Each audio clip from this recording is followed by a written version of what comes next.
В этом видео мы покажем, как проходят будние дни в Бельгии, в какую церковь мы ходим на Пасху, чтобы посвятить Пасхе. А еще мы покажем, где здесь можно пожарить шашлык, да так, чтобы не получить штраф за это. И самый главный вопрос, который волнует многих сейчас в Бельгии. Как здесь снять жилье, если у вас нет постоянного рабочего бельгийского контракта? Так что в этом выпуске будет личный опыт, очень много полезных советов, ну и немножко пасхального уюта. Так что поехали!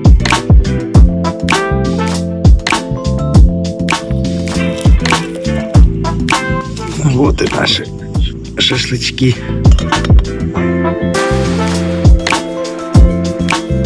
Ну что ж, друзья, вот и жарим мы шашлыки на барбекю. Барбекю-шашлыки домашнего происхождения. Ну, у нас, конечно, была такая самодельная, знаете, на кирпичах жарить шашлык. Но мы этого не стали делать, так как мы купили барбекюшницу. И чтобы это делать все законно, с минимумом дыма, чтобы сюда полиция не приехала. Потому что первые годы мы вообще не знали, что такое у себя во дворе пожарить шашлык. Ну, точнее, у нас апартамент, у нас только аэрогриль, а здесь у родителей, вот видите, во дворе можно делать хотя бы шашлык. Сейчас я вам покажу. Так, где наша экшн-камерка? Покажу вам, как проходит процесс приготовления шашлычков. Вот так вот все выглядит. Чуть позже покажем все в готовом виде. Друзья, еще пока это все дело готовится, я хочу вам рассказать, что мы вчера в 10 часов поехали в нашу православную церковь, чтобы посвятить себя, яички посвятить, Пасхи посвятить, набрать святой воды и побыть на службе. Их же избрал вознесеся, пред ними же постави себе живо пострадания свои во многих истинных. Так что, кто живет в нашем регионе, я вам вот здесь вот оставлю чуть-чуть выше адрес этой православной церкви, и вы можете каждое воскресенье приходить на службу. Мы уже настолько тут привыкли, что, знаете, даже небольшой дождь у нас не вызывает какого-то негативного настроения. И одним из плюсов своего двора здесь это является шашлыки жарить, барбекю, это можно посидеть у себя во дворе. Еще мы для Дианы установили вот этот вот батут, чтобы попрыгать. В общем, если в Бельгии выбирать, снимать апартаменты или дом, то лучше выбирать и снимать дом. По деньгам будет то же самое, но по комфорту здесь будет получше. Боже, какая красота! Птицы поют. Дождь закончился. Вообще все бомбически происходит. Я вот раньше помню, мы собирались так по-семейному и выезжали у нас в Украине. В последнее время это в Одессе, да? Мы выезжали на Пасху к морю. У нас там такой был обрыв, озелененный такой с травкой, и вид на море. Ну, то есть там пляж буквально там 30 метров с того обрыва. И такая красота. Сидишь на пасочку, жаришь тоже шашлычок, смотришь на море. Дети прыгают, бегают, радуются. В общем, такие воспоминания теплые.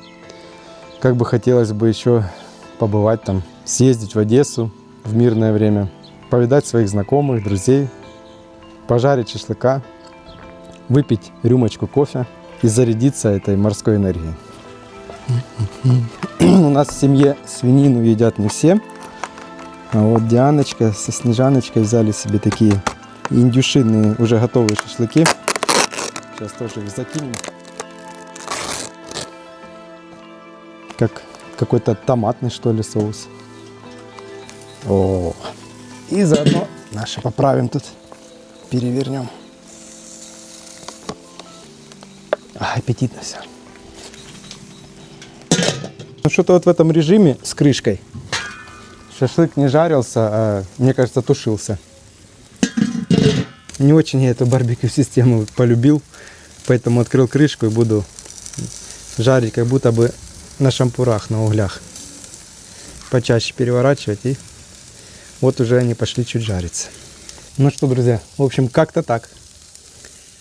Шашлычки получились. Ну, выглядит очень аппетитно. Сейчас пойдем покушаем. И после вкусного обеда продолжим наш разговор. Друзья, помните, мы вам в предыдущем выпуске рассказывали, что мы переехали в Бельгию тем, что поместилось в наш автомобиль. Это не совсем так, потому что еще у нас с собой был такой огромный мешок ожиданий, таких наивных очень. И мы думали, ну что мы сейчас тут месяц, два, ну максимум полгода и поедем обратно. Но иногда высшие силы решают за тебя. И поэтому мы здесь остались не на временно, а получается, что уже почти навсегда. Еще интересный факт по поводу аренды жилья здесь. Ну, я вам уже рассказал, что арендовать жилье здесь – это вообще какой-то нереальный квест. Знаете, это выиграть, снять, арендовать жилье – это выиграть в лотерею, не купив билет в лотерею.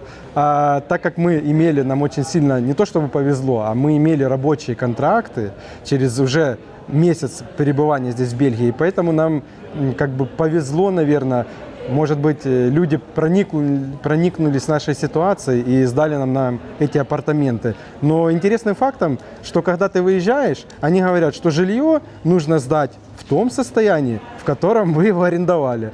Ну, я всегда говорю жене, состояние, в котором мы арендовали, это, наверное, был большой стресс. Поэтому, когда будем выезжать, квартиру тоже им оставим в большом стрессе. И немного позже в этом видео мы поделимся, как арендовать апартаменты, не имея постоянного рабочего контракта в Бельгии. В этом году, друзья, католическая Пасха совпала с православной. И мы решили приехать в центр нашего городка, чтобы, как говорится, вкусить этот праздничный настрой. Знаете, я сразу говорю Снежане, говорю, главное не получить передозировку от праздника, в кавычках. Потому что здесь, как, знаете, просто обыденный день. Здесь никаких нету пасхальных декораций, как мы себе в голове нарисовали. Там, я говорю, сейчас поедем снимать на фоне там больших яичек разукрашенных или зайчиков. В общем, тут не зайчики, а есть вот такой, я вам сейчас покажу. Вот такой вот тут зайчик. Еще хотелось немножко добавить по поводу работы здесь, в Бельгии. Нам много кто спрашивает. Ну, я так вкратце не буду описывать, потому что у меня есть одно там из видео, где я приблизительно поподробнее все рассказывал.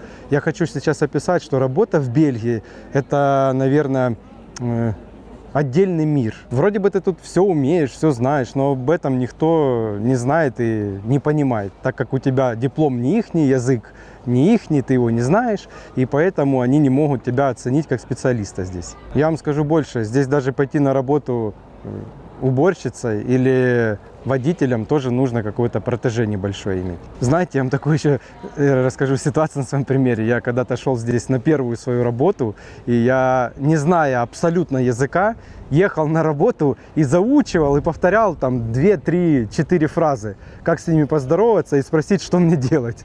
И когда я приходил и это им заученные фразы говорил, они мне говорили: о, ты хорошо знаешь язык. А я кивал головой и не понимал, что они мне в ответ говорят. Даже такое было.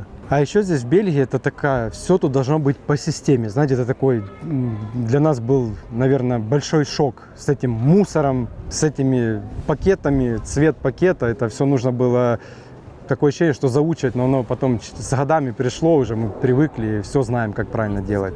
А еще здесь это самое-самое, что мне не нравится, друзья, это налоги.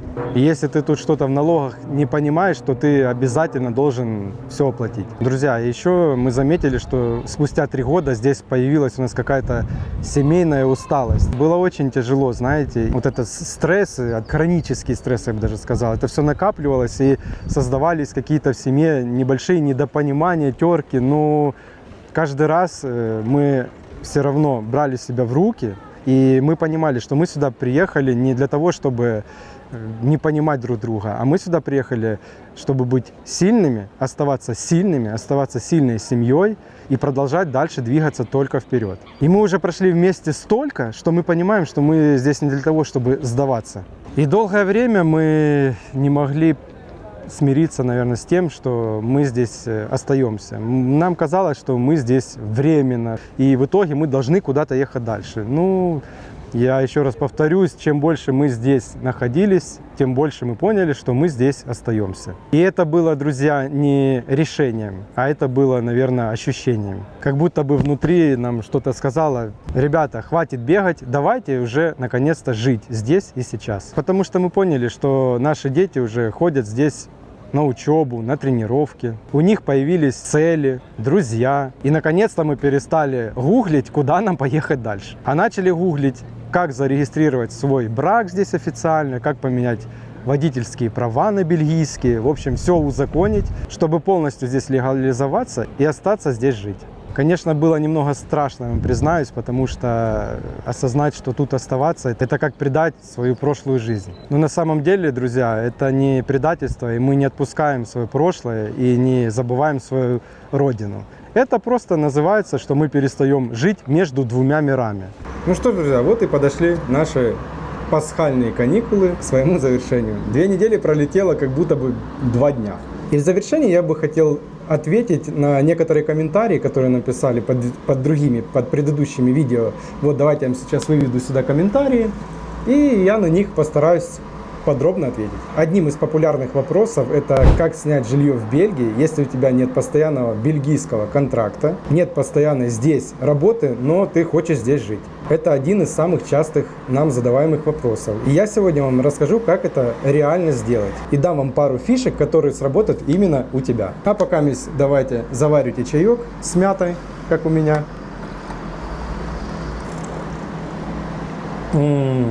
Итак, начнем с самого главного. В Бельгии сейчас рынок аренды очень сильно загружен. И местные арендатели в Бельгии, скажем так, не очень рисковые люди.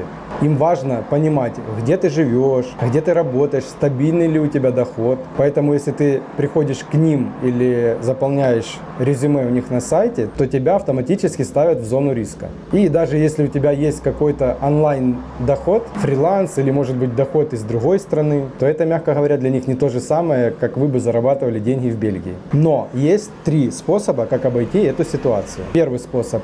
Нужно найти не агентство, а частника, который сдает свои апартаменты, либо же дом. А почему нужно искать именно у них? Потому что агентство, как правило, следует своему протоколу. Спрашивают контракты, свои там фишки и налоги и тому подобное. А частники относятся к этому намного проще. Где же нужно искать таких частников? На первом месте я бы поставил это Facebook Marketplace. Еще есть группы типа Rental Belgium, Expats in Belgium. Это такие группы русскоговорящие в Бельгии. И на последнее место давайте все-таки вернемся к агентству. Это сайт IMAWeb. Но там есть в настройках, нужно поставить фильтр, что вы хотите арендовать жилье именно участника. То есть поиск жилья без агентства. И еще одной из дополнительных фишек, не знаю, как это смешно, не смешно выглядит, но здесь все старички на постоянной основе до сих пор читают газеты. Они каждый день в 6 утра спускаются в свои почтовые ящики, берут газету и читают. Что вы можете из этого извлечь? Вам нужно подать в газету объявление со своей фотографией, со своими детьми, с семьей, в поиске жилья, что у вас есть доход, что вы такие красивые и прекрасные. И, может быть, кто-нибудь из старичков вас заметит и с вами свяжется. Ну что ж, давайте перейдем ко второму этапу. Ко второму этапу, это вы, когда уже нашли себе жилье, которое вы хотите арендовать, вы переходите к этапу, что вы надежный человек. И, например, вот вы нашли жилье, вы видите, оно видно сразу по агенту или по человеку, который вам сдает, что он не сильно уверен в вас, он какие-то там дополнительные вопросы задает, спрашивает, а сколько вы здесь живете, а это первое ваше жилье, которое вы арендуете здесь или в Европе. И тогда вы ему должны доказать, что вы стабильный. Например, вы можете ему показать свою выписку из банка.